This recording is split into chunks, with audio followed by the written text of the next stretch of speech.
1 Pedro, capítulo de número 5, versículo 10 e 11.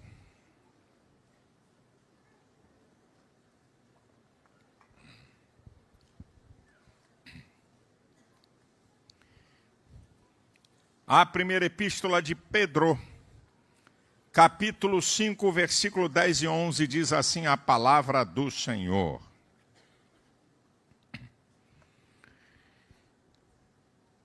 E o Deus de toda graça, que em Cristo Jesus vos chamou à sua eterna glória, depois de haverdes padecido um pouco, Ele mesmo vos aperfeiçoará, confirmará, fortificará, fortalecerá. A Ele seja a glória e o poderio para todos sempre. Amém.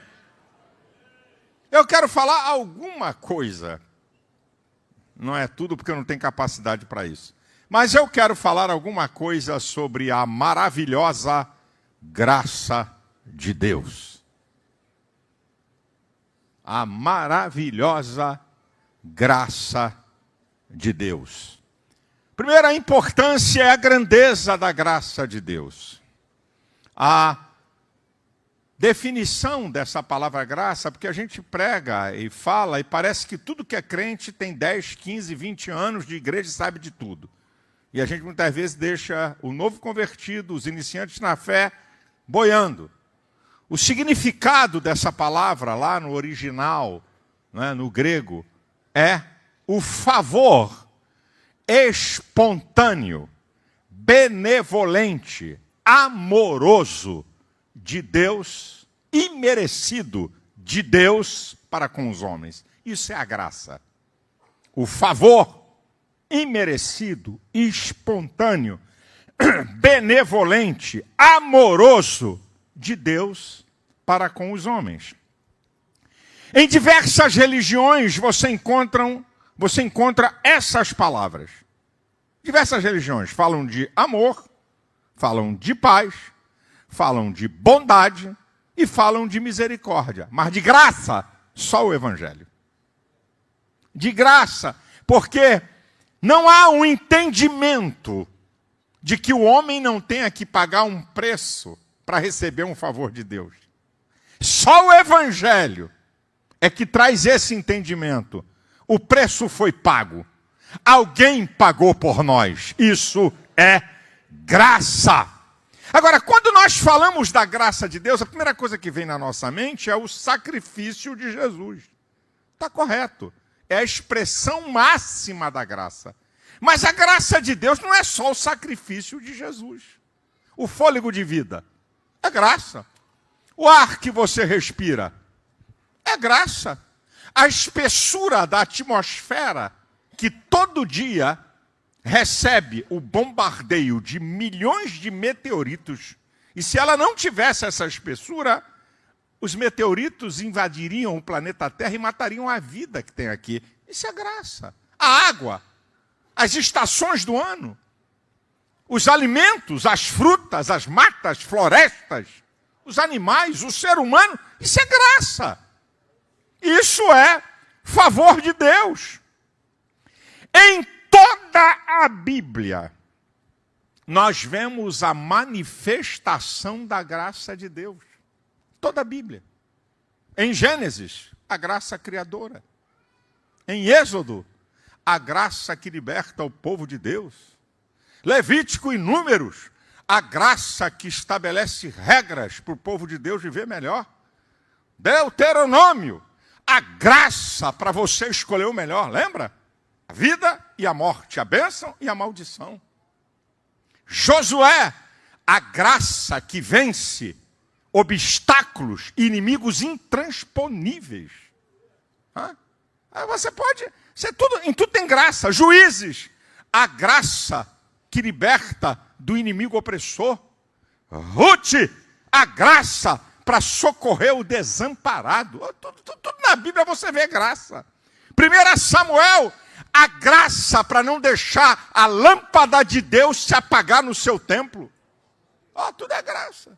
2 Samuel, a graça que estabelece um reino que não terá fim, quando Davi é estabelecido rei. 1 e 2 Reis, Primeira e segunda Crônicas.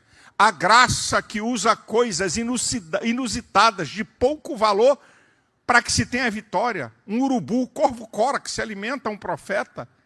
Uma pobre viúva alimenta o homem na escassez. Uma nuvem do tamanho da mão de um homem prediz uma chuva. Uma água barrenta, o cara mergulha 7 vezes e é curado de lepra. 4 leprosos faz um exército fugir e livrar o povo de Deus de fome. Isso é graça, minha gente. Em toda a Bíblia você vê a graça de Deus. Esdras e Neemias, a graça para reconstruir o que foi destruído. Jó, a graça para dar em dobro aquilo que o diabo levou.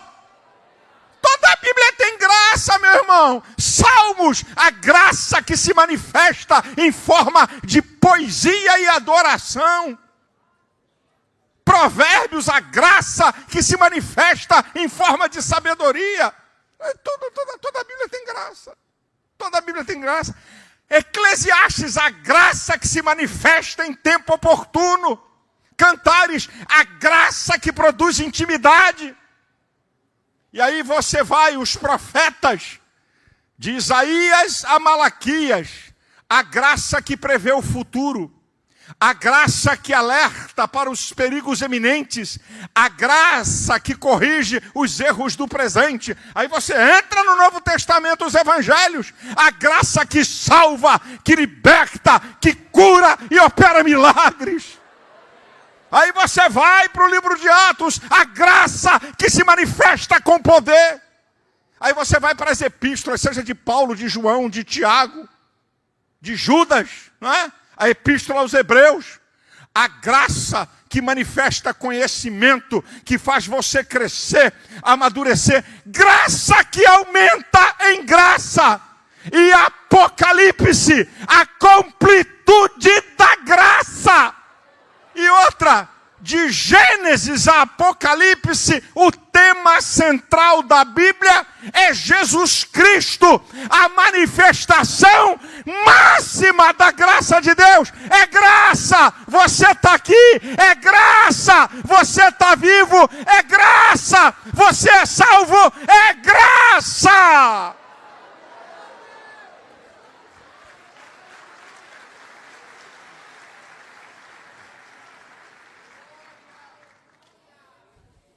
Aleluia.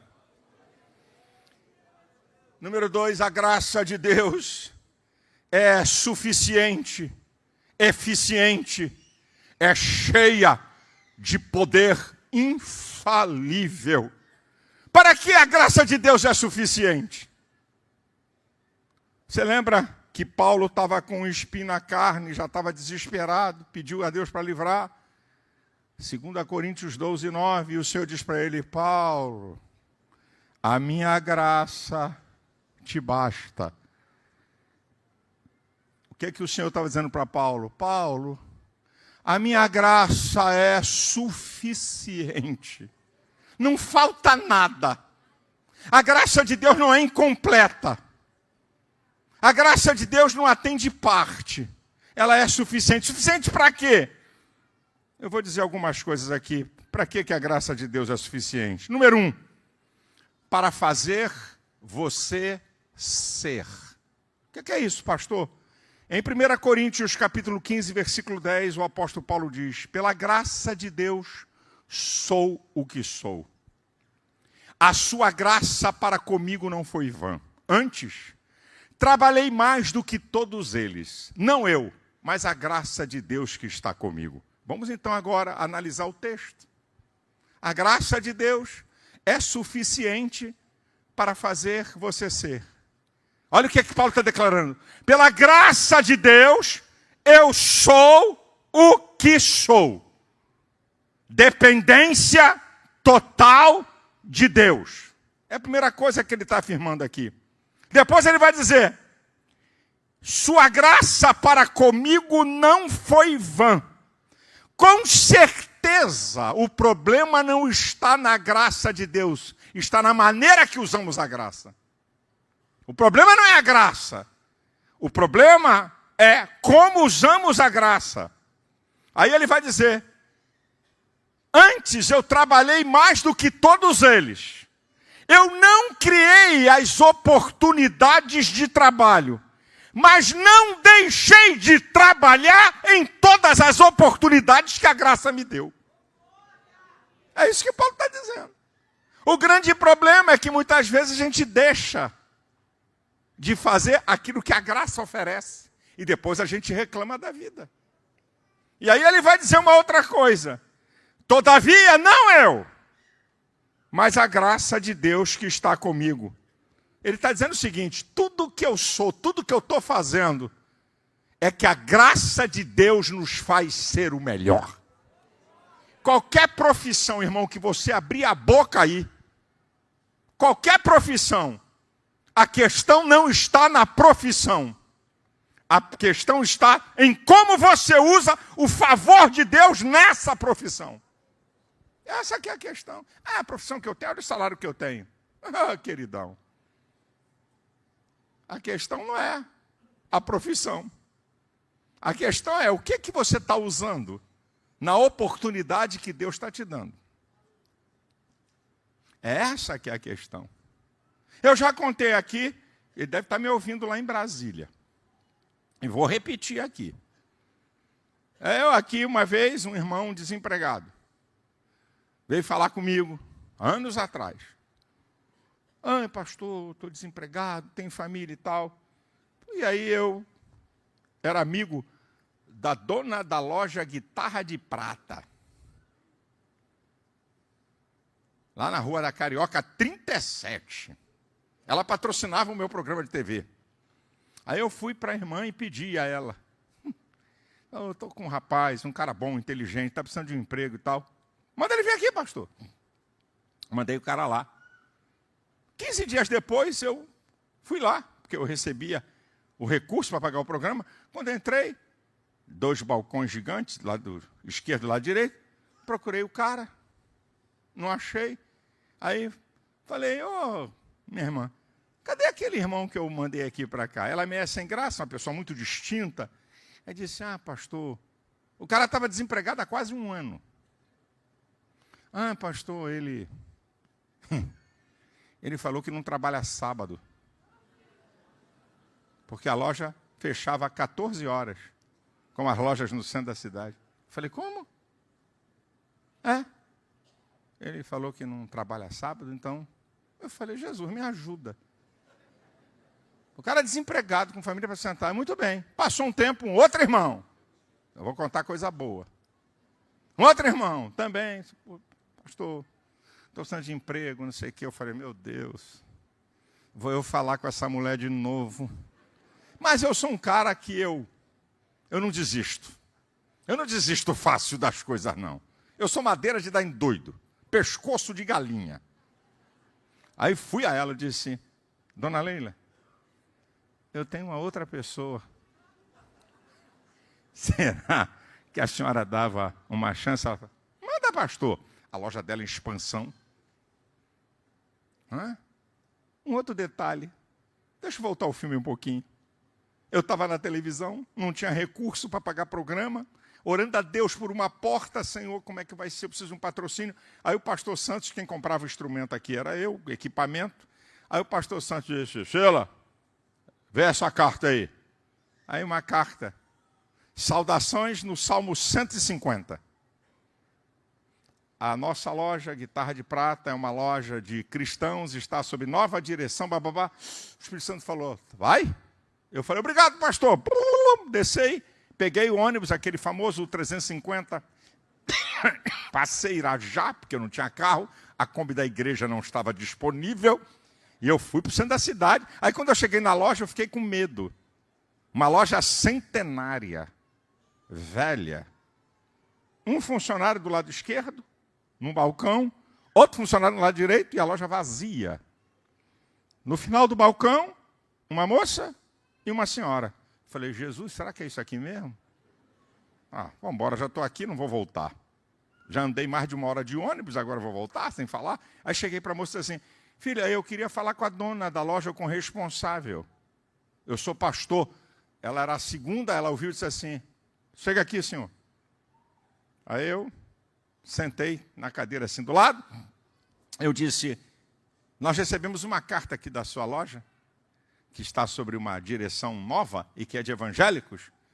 E eu tenho um programa de televisão que pode ajudar, porque eu sou da Assembleia de Deus e a Assembleia de Deus tem banda, tem conjunto. E se me ajudar, Deus vai abençoar. Nunca vou me esquecer da palavra dela. Você é pastor? Eu falei, sou. Novinho. Pastor novinho, me chamando de senhor, tinha 24 anos. E ela com idade de ser minha mãe. Ela falou, o senhor é pastor? Sou. Eu vou acreditar na sua palavra. Essa loja aqui vem das minhas avós, para minha mãe. Eu sou funcionária da Receita Federal, tive que pedir licença-prêmio, que estava roubando, assumi isso aqui para ver se eu consigo salvar. Eu falei, se a senhora investir no reino, Deus vai dar uma saída. Bem, resumo da ópera, a loja se tornou a maior loja na época de venda de equipamentos para o Brasil. Já teve mais de 100 funcionários, e quando eu cheguei lá, tinham 4 funcionários. Vou adiantar o filme. Volto eu, aí pedi a ela, a senhora pode? Ela falou, manda. Bem, mandei o rapaz, membro aqui da igreja, amigo do Renascer.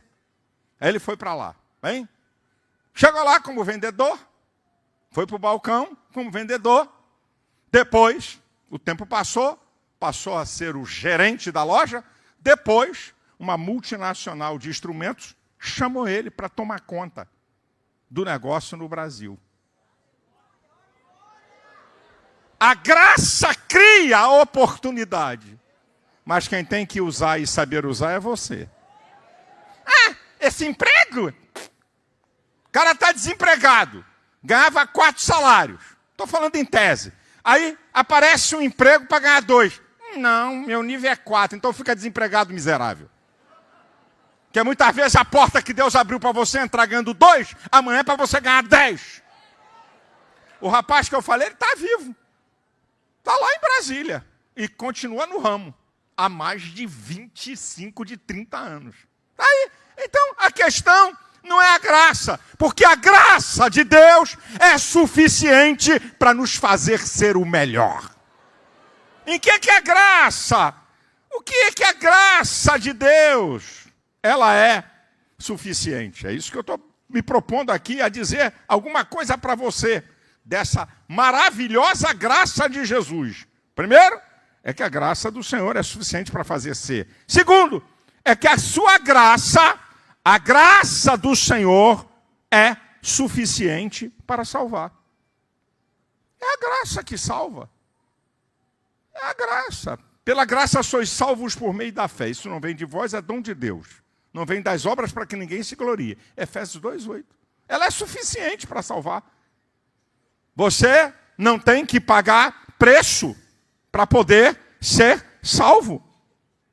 Tito 2:11, a partir do versículo 11, derruba essa tese que a graça é para eleitos. A graça de Deus se há manifestado, trazendo salvação a todos os homens, ensinando-nos que, renunciando à impiedade e às cobiças mundanas, vivamos neste presente século de maneira sóbria, justa e pura, aguardando a bem-aventurada esperança e o aparecimento da glória do grande Deus e nosso Senhor Jesus Cristo. A graça é para todo mundo, não é para um grupinho de privilegiados. A graça salvadora é o favor de Deus para o ser humano. O que a graça de Deus é suficiente? A graça de Deus é suficiente para suprir extremas necessidades. E não tem nada a ver com lógica humana. Não traga para a lógica humana a maneira que Deus vai operar nesse caos, nessa situação de extrema necessidade. Não custa nada lembrar o que está em 1 Coríntios 1, a partir do versículo 27, que Deus escolheu as coisas loucas para confundir as sábias, as fracas para confundir as fortes, as desprezíveis, de pouco valor. Coisas desprezíveis, de pouco valor, o que Deus usa? As que não são. que ninguém sente falta, para que nenhuma carne se glorie diante dele. Então Deus não usa a lógica, Deus usou um urubu, o corvo córax, já citei, para sustentar um profeta. Olha como a graça de Deus é suficiente. Agora, cuidado! Não duvide da graça de Deus. Você pode perder a bênção.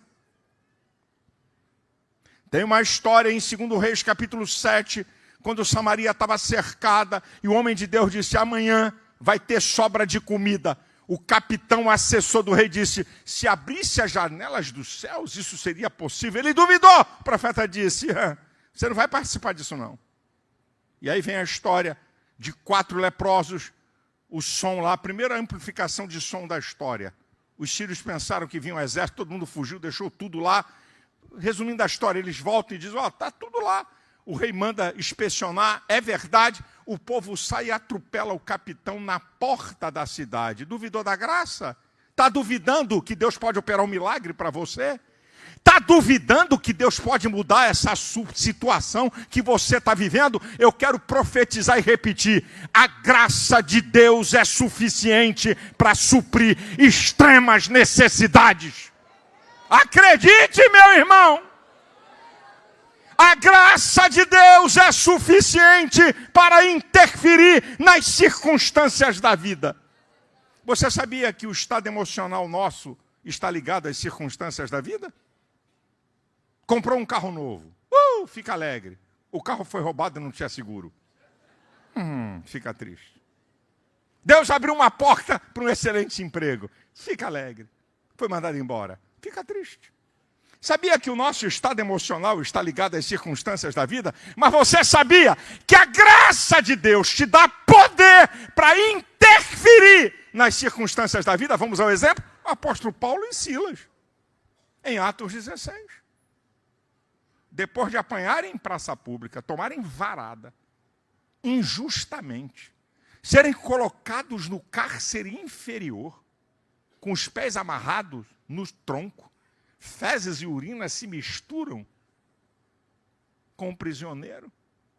A injustiça, dor física, dor emocional. Agora olha a diferença de quem tem a graça de Deus e quem não tem a graça de Deus.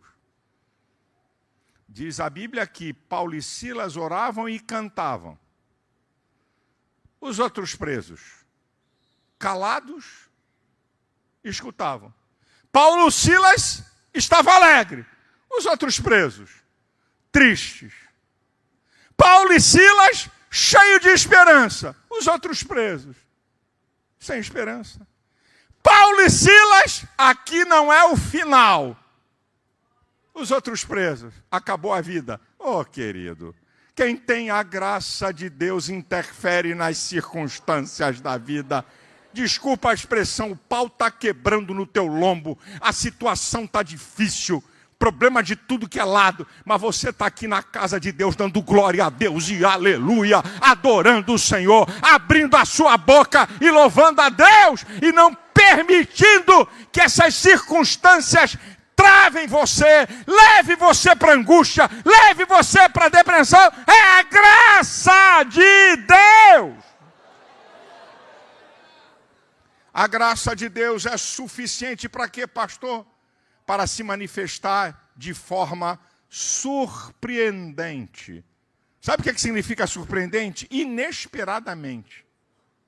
De onde você não espera, está lá Paulo e Silas cantando e louvando, vocês já sabem. De repente, diz a Bíblia, um terremoto. De repente, inesperadamente, um terremoto e muda tudo. Olha a descida do Espírito Santo em Atos 2:2. E de repente, um som veemente encheu toda a casa. Olha como é que é a graça. A graça te surpreende, meu irmão. Você está aqui cheio de lutas. atravessando o momento mais difícil da sua vida, e de repente, Deus abre uma porta, e de repente, Deus usa alguém para te abençoar, e de repente, Deus toca no coração do juiz, e de repente, abre uma porta de emprego, e de repente, Deus muda a situação e cura essa enfermidade, e de repente, tira tua mulher e teu filho do hospital. Oh, graça surpreendente é a graça de Deus.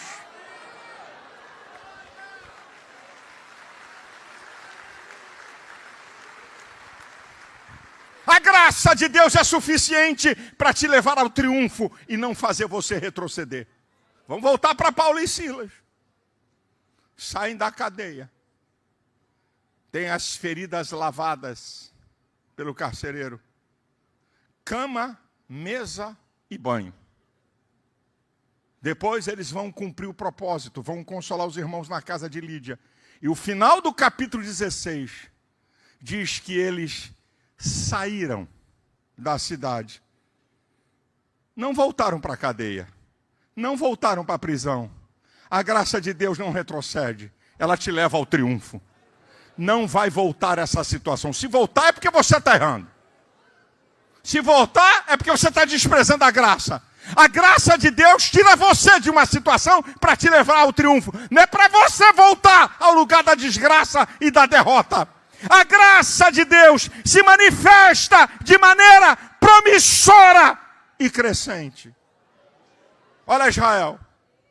No Egito, comia cebola e melão.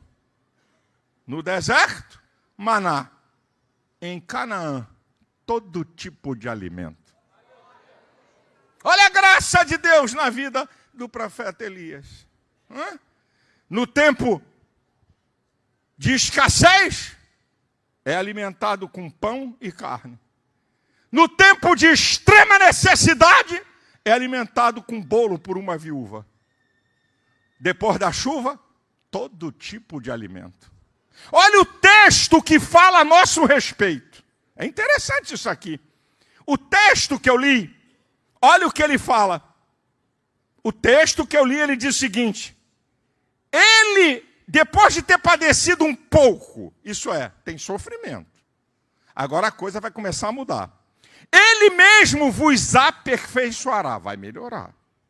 Confirmará, vai te garantir. Fortificará, vai dar forças e te renovar. Fortalecerá, firme alicerce, fundamento inabalável. Agora o texto é o contrário, ele começa pelo final. O Deus de toda a graça que nos chamou à eterna glória.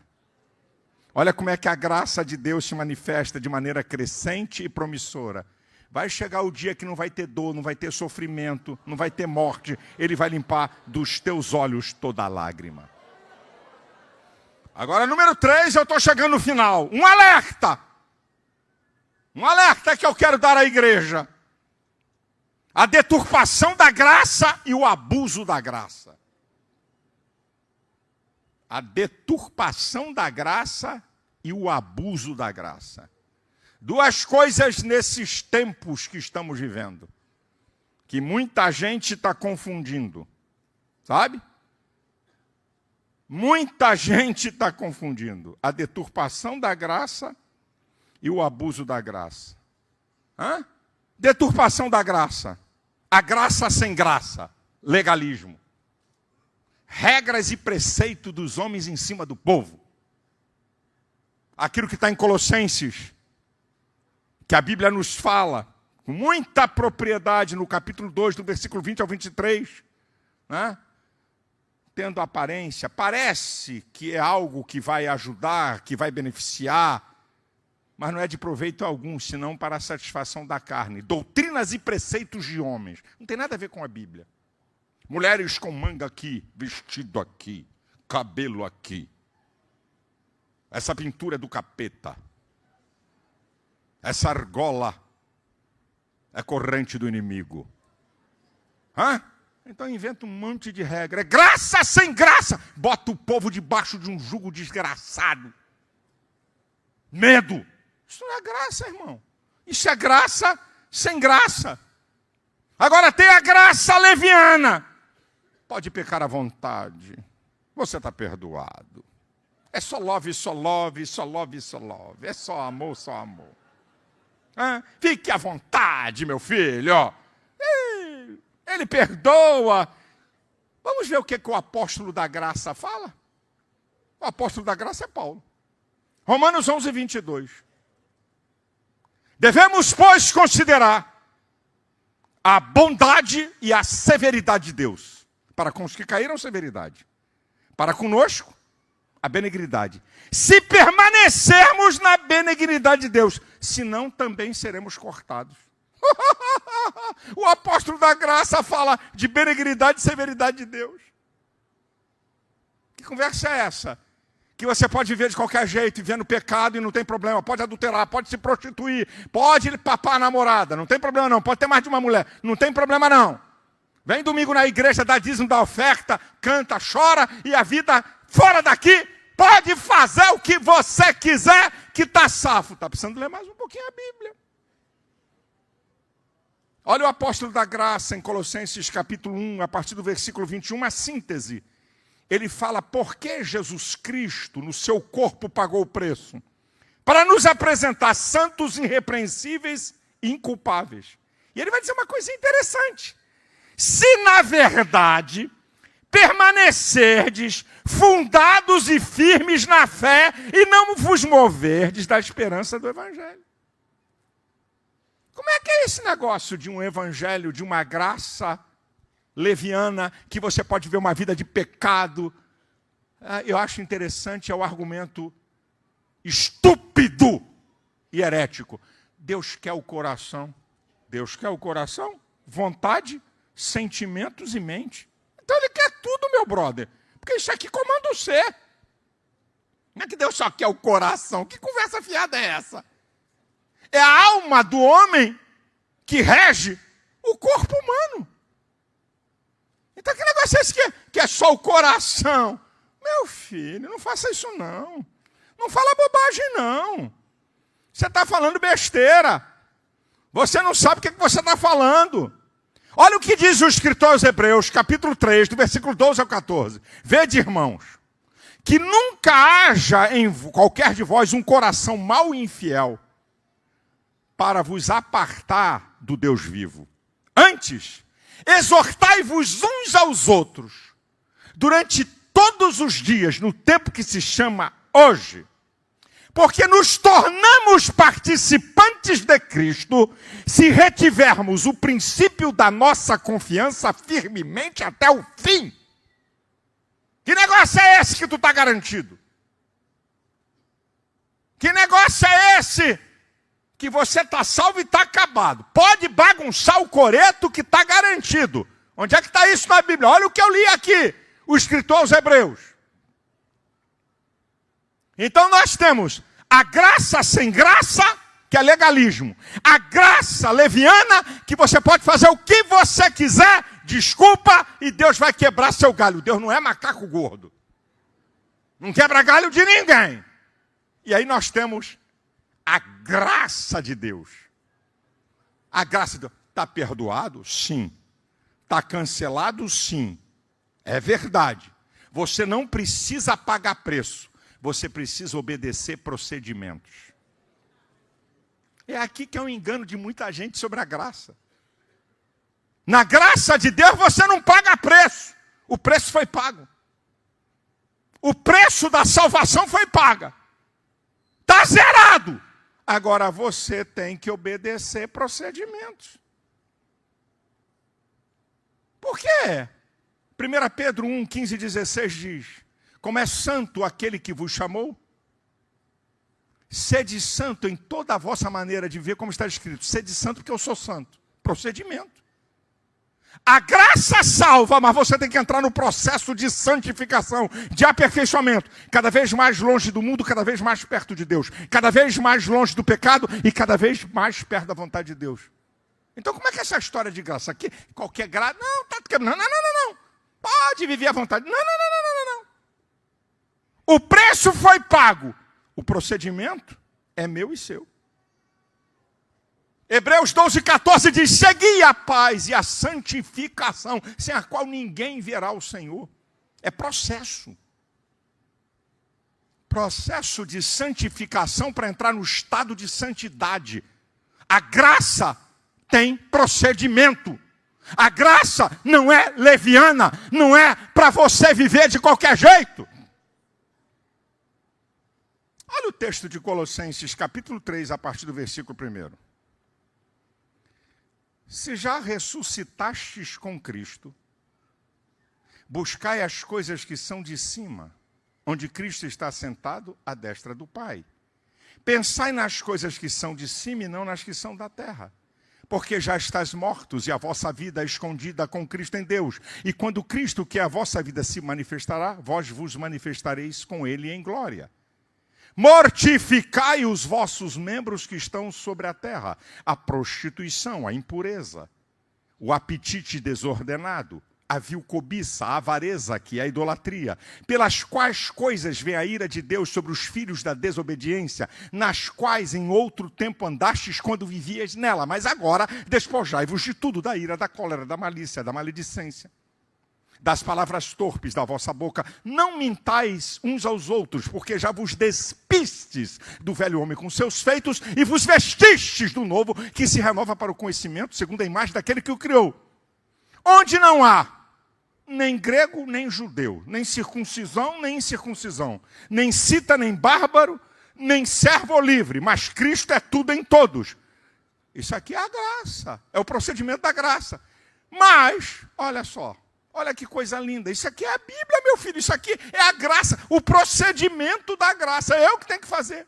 Revesti-vos como santos e eleitos de Deus, de entranhas de misericórdia, de benignidade, de humildade, de longanimidade, suportando-vos uns aos outros, perdoando-vos uns aos outros. Se algum tem queixa contra o outro, assim como Cristo vos perdoa, assim também fazei vós. E sobretudo revesti-vos do amor, que é o vínculo da perfeição, e a paz de Cristo, pela qual fostes chamados, domine em vossos corações e sede agradecidos. E a palavra de Cristo habite abundantemente em vós. Até a primeira parte do versículo 16.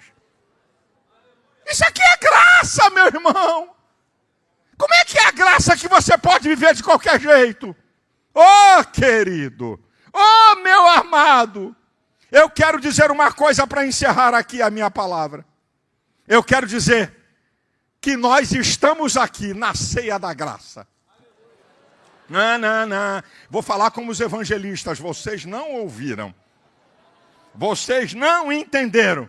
Nós estamos participando da ceia da graça. O preço foi pago. É por isso que nós estamos aqui, oh meu irmão. É graça, é graça. Eu merecia o inferno. Eu não sou digno de estar aqui nesse púlpito. Eu não sou digno de ser seu pastor. É graça! É graça! Você é contado entre o povo de Deus. Vós sois a geração eleita, o sacerdócio real, a nação santa, o povo adquirido para anunciar as virtudes daquele que vos chamou das trevas para a sua maravilhosa luz. Vós que em outro tempo não eres povo de Deus, hoje sois povo de Deus. Não tinhas alcançado misericórdia, mas agora alcançastes misericórdia. 1 Pedro 2, 9 e 10. É graça, geração eleita, sacerdócio real, nação santa. É graça. Tem alguém aqui que pode louvar, que pode adorar ao Deus de toda a graça.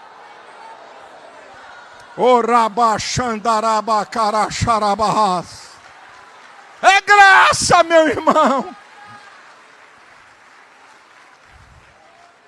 Não é porque você é melhor, não é porque você é mais santo, não é porque você trabalha mais no reino. É graça, é favor. Não é porque você dá oferta, não é porque você dá dízimo, não é porque você trabalha em algum setor ou em alguma mordomia cristã. É graça!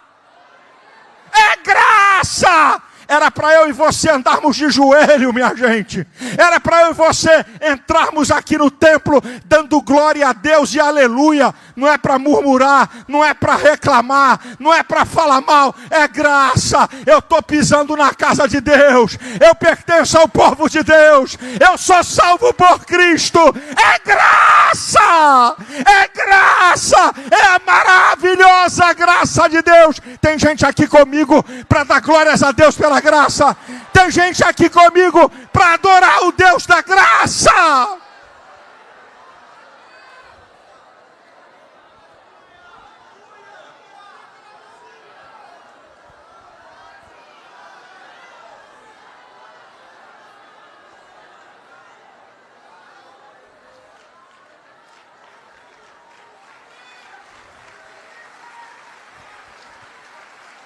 Glória a Deus.